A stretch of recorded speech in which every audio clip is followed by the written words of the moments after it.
Soal mesin, dia memang mesinnya tidak jauh beda dengan Yamaha Vixion. Update berita otomotif terbaru bersama Alternate Max di gadget Android kesayangan kamu. Download aplikasi Alternate Max di Play Store. Cuma dia ada beberapa komponen yang diubah dan mapping ECU-nya juga berubah menyesuaikan dengan gigi yang bertambah 1 dari 5 speed menjadi 6 speed, dan dia punya kompensasi bobot yang lebih besar. Memang secara teknis motor ini memiliki tenaga yang lebih besar sedikit dibandingkan dengan Yamaha Vixion. Tapi karena bobotnya semakin berat dan penambahan tenaga yang tidak signifikan, otomatis power to weight ratio-nya semakin kecil dibandingkan dengan Yamaha Vixion. Oh iya, dia juga nggak punya kickstarter. Jadi otomatis pemiliknya harus rajin-rajin merawat akinya biar di tengah jalan nggak mogok. Kalau misalnya mogok, ya terpaksa harus didorong. Sekarang kita mau duduk di motor ini, tapi sebelum kita duduk di motor ini, dia punya bagian belakang yang tinggi. Jadi kalau kita mau naik, kaki kita harus agak ngetril ke atas. Nah, dengan posisi tinggi saya 170 cm, ketika kita berdiri, saya masih bisa menapak dua kaki dengan sempurna antara kanan dan kiri tanpa harus menjinjit. Hanya saja bagian kita duduk kita harus agak sedikit maju, makanya bisa seperti ini. Dan ketika kita sudah duduk, ini kita tidak akan merasa bahwa ini motor sport fairing yang sangat besar karena ini sangat masih ringan. Ini ringan banget. Dan uniknya, biasanya kan motor itu kalau kita dudukin dia agak sedikit turun ya. Karena ini dia pakai suspensi yang sport, shock bracket dikasih yang keras. Jadi ketika kita duduk dia tidak akan turun. Nah, bagaimana jika motor ini digunakan untuk berboncengan? Yuk, mari. Oke, kita akan lihat bagaimana posisi boncengan ketika diboncengi oleh R15. Ini sebenarnya cukup sulit ya untuk postur tubuh 158 cm. Ini cukup menyiksa. Dan ini posisi suspensinya juga tidak terlalu turun, bahkan udah gua naikin satu kaki. Jadi untuk berat gua yang 65 dan dia 75, ini masih sangat acceptable. Nggak turun seperti motor-motor biasanya. Coba turun, gampang nggak? Posisi turun juga sedikit sulit karena memang posisi footstep dan tanah yang terlalu tinggi untuk postur 158 cm ini. Nah, seperti yang gue bilang tadi, dia memiliki posisi mengemudi yang sangat sporty. Jadi kalau dibandingin sama CBR 150R, dia jauh lebih sporty ini. Dia menekuk banget dan posisi kaki juga sangat menekuk ke bawah. Kita tempelin di sini, dan ini buat kalau yang suka kebut-kebutan, ini enak banget posisinya.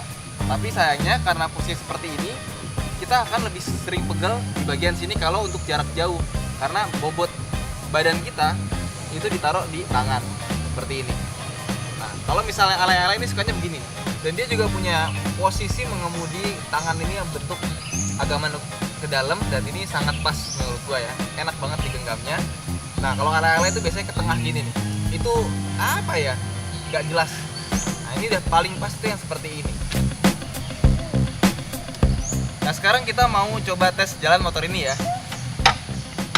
Oh iya, motor fairing biasanya dia tidak dilengkapi dengan standar 2. Seperti ini, dia tidak dilengkapi dengan main stand. Motor fairing memang seperti itu. Jadi kalau ditambahin main stand, dia akan pertama mengurangi penampilan.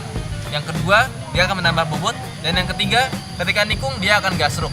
Nah, biasanya motor itu ketika nikung dia ada penanda bahwa ini limit motor lu rebahnya segini. Nah, di motor ini di footstepnya dia diberikan baut yang menonjol. Kenapa?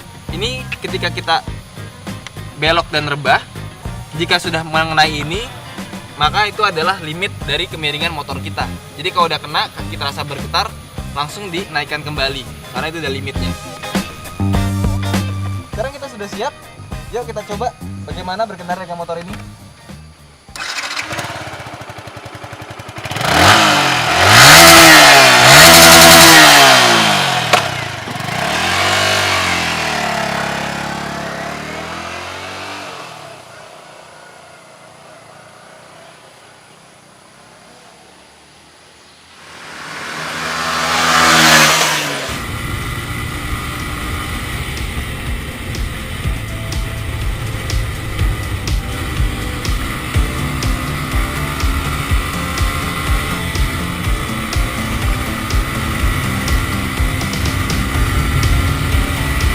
Pertama kali mengendarai motor ini, lo akan merasakan bahwa motor ini adalah motor yang sangat asik dikendarai.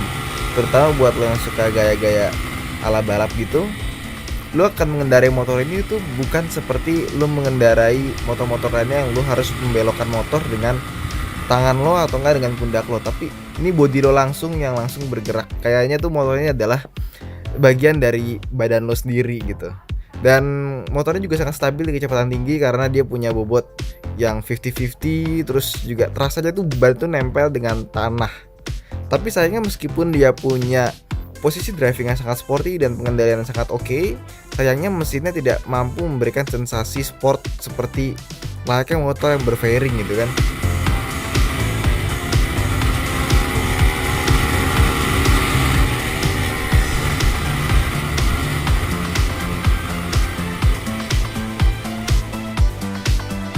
Tapi kalau kita bicara tentang performance mesin, sebetulnya ini mesinnya to be honest nggak lebih kencang dari Fiction, bahkan mungkin lebih pelan sedikit karena dia punya fairing yang berat dan ban yang lebih tebal. Jadi meskipun tampilannya garang, tapi ketika dibawa lari itu what a shame gitu, malu-maluin gitu. Tapi nggak masalah juga karena memang ini motor light sport 150cc, sekencang-kencangnya motor 150cc mau sekencang apa sih. Cuma sayangnya aja kenapa dengan rasa yang seperti ini tidak diberikan engine feel yang memaksa lo tuh buat lebih kencang lagi di motor ini. Tapi nggak masalah karena gue lebih suka yang kayak gini. Kenapa? Soalnya lebih aman, jadi nggak ngajak lo buat kebut-kebutan di jalan raya.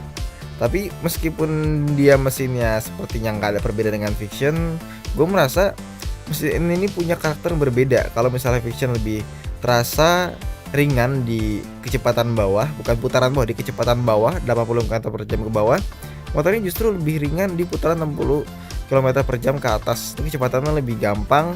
Yang gue suka dari motor ini juga dia punya getaran mesin yang minim, dan ketika dibejek itu dia nggak teriak-teriak kayak ngajak kita untuk berlari lebih cepat lagi dengan motor ini gitu.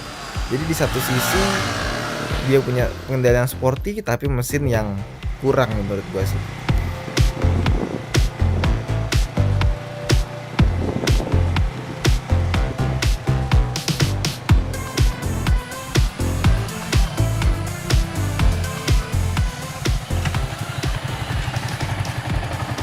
Ya, akhirnya kita tiba pada kesimpulan.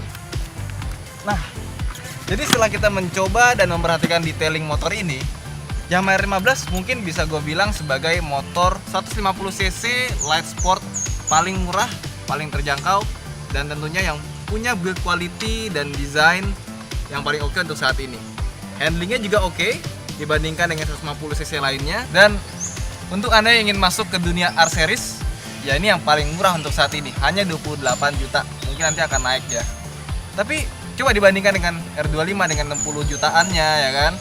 Kita bisa beli dua motor ini kalau kita beli R25 dan yang lain-lainnya. Jadi ini adalah sangat terjangkau dan handlingnya sangat baik juga. Menurut gua why not gitu. Hanya beda 5 juta dengan Fiction dan motor-motor yang tidak punya fairing lainnya. Oke, sampai situ saja. Jangan lupa untuk subscribe channel ini, like, komentar di bawah, like Facebook kita dan follow Twitter kita. Dan kalau mau tanya-tanya seputar dunia otomotif, kita juga punya ASFM. Oke, sampai jumpa di episode berikutnya.